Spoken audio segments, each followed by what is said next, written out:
All right, so welcome to part 2 of our Oregon Trail journey. We got one vote to hit the Oregon Trail with our young family, so that's the path that we are going to take. Remember, if you want to help decide our outcome on this journey, you need to comment below with your choice. We see our picture here. It's a picture of a mother with a young child in the back of a covered wagon, because life on the Oregon Trail could be especially hard for families with young children. All right, chapter 2, Alone on the Plains. It started out as a great adventure. You were traveling west on the Oregon Trail with your parents, twin brother, and little sister. After years of struggling to get by in Missouri, your parents decided your family would start a new life out west. But the adventure had turned into a nightmare. It started when your father got very sick.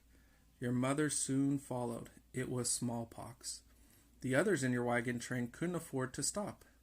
They didn't want to risk catching the disease, and they also needed to reach Oregon before winter. Turn the page. So already not started off very well for us on our journey. Let's see what happens next. You decide to stop your wagon on the plains of Nebraska and watched as the train continued west without you. You did all you could to nurse your parents back to health, but your mother died 5 days ago. Your father followed yesterday. You buried them both along the trail and marked their grave with a cross made of sticks. Now the 3 of you are alone. We have to turn around, says 10-year-old Annabelle, her face streaked with tears. Your brother Lucas sits with his head in his hands. Your father's rifle lies beside him. There's nowhere for us to go back to, he says with a sigh. We've sold everything we own. But it's so far, Annabelle says. How can we do it alone? You wipe your hands on your apron. Lucas is right, you tell her. Lucas and I are 17. We'll be 18 by the time we make it to Oregon. That's old enough to stake a claim and start a life. We have to go now, Lucas says. He stands and begins to hitch your mules to the wagon. We're already almost 2 weeks behind the wagon train. We haven't seen another wagon for days. If we don't go now, we won't make it before winter. Turn the page. All right, so this is already a hard journey. Let's see what else happens to us. There's another reason to hurry. When you left Missouri, you thought you had enough food and supplies. You have a good team of mules to pull your wagon, as well as your father's reliable mare.